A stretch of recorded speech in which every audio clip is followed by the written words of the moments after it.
ஆரம்பிச்சிட்டாங்களா?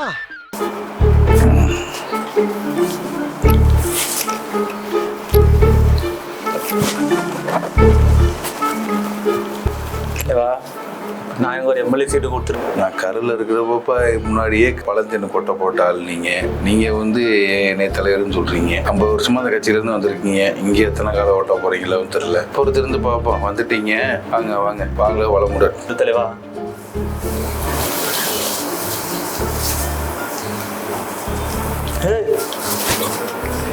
ஒன்றும் இல்லை ஒன்றும் இல்லை. காலையில என்ன விளையாட்டு காட்டுறாங்க, எப்படி எல்லாம் சோதிக்கிறாங்க. நான் தான் கட்சி ஆரம்பிச்சாலும் அந்த சினிமா பத்தி போலே தலைவா உனக்கு இங்கேருந்து வந்திருக்கீங்க சார். இப்போ பார்த்தீங்கன்னா அம்மா போட்டோலாம் இன்னும் பையில் வச்சுருக்கீங்க. எப்படி அரசியல் முன்னெடுக்க போகிறீங்க? தாவேக்கா வந்து ஒரு ஜனநாயக கட்சி. அம்மா போட்டோ வச்சுக்கலாம், எம்ஜிஆர் போட்டோ வச்சுக்கலாம். இப்போ நான் ஜெயலலிதா போட்டோ எடுத்துட்டா மட்டும் நீ நல்லவன்னு சொல்லிடுவியா? என்ன எப்படியா இருந்தாலும் விமர்சிப்பேன். 50 வருஷமா ஒரு கட்சியில இருந்த இப்போ உடனே தூக்கி போட்டேன்னு.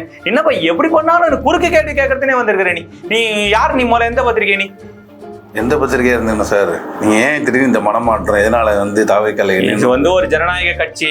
இதுல வந்து இப்போ உங்களுடைய குழந்தைங்க, உங்க கல்லூரி போற குழந்தைங்க, பள்ளிக்கு போற குழந்தைங்க, யாரா இருந்தாலும், ஐயோ ஸ்கூலுக்கு போற குழந்தைங்க ஓட்டு இல்லையே, சரி யாரா இருந்தாலும் அப்பா நீங்க இவருக்கு விஜய்க்கு ஓட்டு போடுங்கன்னு தான் சொல்லுவாங்க.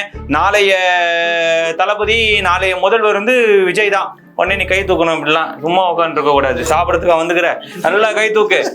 தமிழக வெற்றி கழகம், அண்ணன் செங்கோட்டையன் வாழ்க, செங்கோட்டையன் வாழ்க. சார், நீங்க கராத்தே பாவை போய் ரகசியமா சந்திச்சதா ஒரு தகவல் சொல்றாங்க, அது உண்மைதானா? நீங்க பாத்தீங்களா? இல்ல நான் புகைப்படம் தான் காட்டுங்க காட்டுங்க. நான் கராத்தே பாவை சந்திச்சதை நீங்க காட்டுங்க. புகைப்படம் இருக்குதா? அறிவாலயத்துல சந்திச்சனா இல்ல தலைமைச் செயலகத்தை சந்திச்சனா? புகைப்படம் சீக்கிரம் வெளியூர்னு சொல்லியிருக்காங்க சார். வெளியே வரட்டும், வெளியே வரட்டும். வெளியே வந்தா தானே தெரியும். அண்ணன் செங்கோட்டையன் வாழ்க சொல்லு. வாழ்க. இப்ப தேவர் ஜெயந்தி நிகழ்வுல பாத்தீங்கன்னா நீங்க அது டிடிவி எல்லாரோடையும் கலந்துக்கிட்டு தான் போய் மாலை போட்டீங்க. அதனாலதான் உங்களுக்கு பதவியே, கட்சியில இருந்து பதவி மொத்த அடிப்படை உறுப்பினர்ல இருந்து உங்களை நீக்கம் பண்ணாங்க. அதாவது கட்சிக்கு போயிருக்கீங்க 50 வருஷமா உழைச்சிட்டு இப்ப இந்த கட்சியிலே அப்படிதான் இருப்பீங்களா? எப்படி இருக்க போறீங்க? அதாவது அதிமுகல ஒன்றியது எல்லாருடைய விருப்பமும் தான். நான் வந்து தேவர் ஜெயந்திக்கு போய் மாலை போட்டேன். அண்ணன் டிடிவி ஓபிஎஸ் பன்னீர்செல்வம் கூட போனது தப்பா? அதுக்கு தூக்குனது நான் விசுவாசமா தான் இருந்தேன். இப்ப இந்த கட்சிக்கும் நான் விசுவாசமா தான் இருப்பேன். ஆதவ அர்ஜுனா கூட, புஷி ஆனந்த் கூட எல்லாம் நான் விசுவாசமா தான் இருப்பேன். அண்ணன் செங்கோட்டையன் என்னத்த அடிக்கடி சொல்ல வேண்டியதா இருக்குது. நான் எவ்வளவு வாங்கினப்ப காலைல என்ன டீம் பண்ணி? சரி ரைட்டு, எல்லாம் விசுவாசமா தான் இருப்பேன். நான் போனது ஒரு குத்தமா? ஒரு ஒன்றிணைப்புக்காக தான் நான் பாடுபட்டேன்.